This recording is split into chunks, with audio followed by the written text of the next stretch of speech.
We're diving into something super important for anyone over 60 or those caring for them. We're talking about 7 common medications that can be a bit risky as we age. No need to stress. Though, it's all about keeping you informed and safe. Just a quick reminder, never change or stop your meds without chatting with your doctor first. Ready to jump in? Let's go. First on our list are non-steroidal anti-inflammatory drugs, or NSAIDs. You probably know them as ibuprofen or naproxen. They're fantastic for pain and inflammation. But for seniors, they come with a warning label.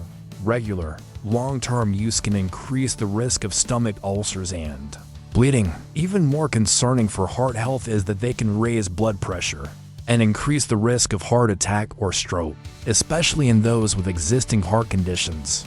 They can also be tough on your kidneys. So, if you find yourself reaching for these daily, it's a good idea to chat with your doctor about safer alternatives for pain management.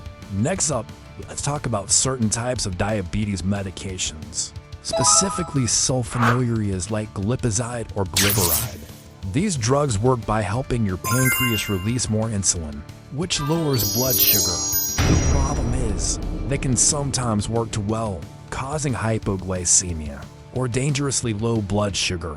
For an older adult, this can lead to confusion, falls, and serious injuries. Newer classes of diabetes medications often have a lower risk of causing hypoglycemia. If you're on one of these older drugs, ask your doctor if it's still the best and safest option for you. Number 3 is a class of medications you might not think about: muscle relaxants. Drugs like cyclobenzaprine or methocarbamol are often prescribed for back spasms or muscle pain. However, in seniors, they can cause significant drowsiness, dizziness, and confusion. This dramatically increases the risk of falls and fractures, which can be life-altering. Plus, their actual effectiveness for chronic pain is often debated. There are other ways to manage muscle pain, like physical therapy and targeted exercises. That might be a much safer first line of defense. Moving on to number 4, benzodiazepines. These are sedatives often prescribed for anxiety or sleep issues, with names like diazepam, alprazolam, or lorazepam. While they can be effective in the short term, long-term use in older adults is highly discouraged. They can impair memory, cognition, and balance, making falls much more likely. There's also a significant risk of dependence if you're struggling with anxiety or insomnia. Cognitive behavioral therapy and other non-medication approaches have been proven to be very effective and much safer in the long run. Halfway through our list at number 5 are anticholinergic drugs.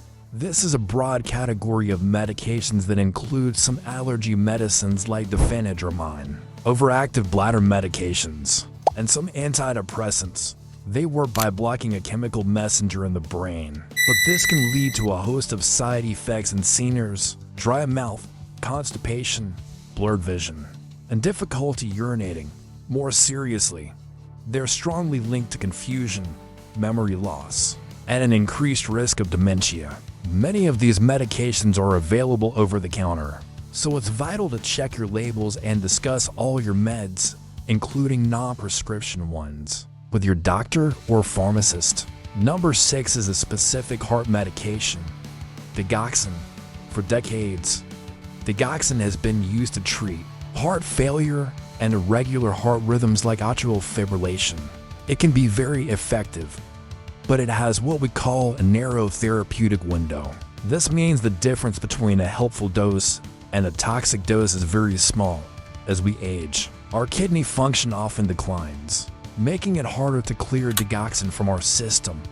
This can lead to a toxic buildup, causing nausea, vision changes, and dangerous heart rhythm problems. Many newer, safer medications are now available for these conditions, so it's a worthwhile conversation to have with your cardiologist. Finally, at number 7, we have long-acting proton pump inhibitors, or PPIs.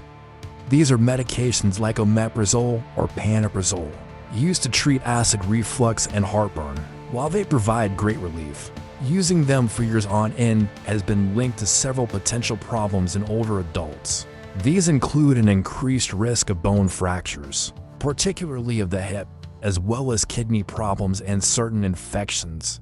They can also interfere with the absorption of essential nutrients like vitamin B12 and magnesium. If you've been on a PPI for a long time, ask your doctor if you still need it or if you could manage your symptoms with a lower dose or a different approach. So there you have it, 7 common medications that warrant a second look if you're over 60. The key message here isn't to stop your prescriptions. It's to be an active, informed participant in your own healthcare. Schedule a medication review with your doctor or pharmacist at least once a year. Ask questions like, do I still need this medication? Is this still the safest option for me? And are there any non-drug alternatives we could try? Your body changes as you age, and your medication needs can change right along with it. Thank you so much for watching. We hope this information helps you have more productive conversations with your healthcare provider. And stay healthy and safe. If you found this video helpful, please give it a thumbs up and subscribe for more senior health tips. Stay safe, and we'll see you in the next video.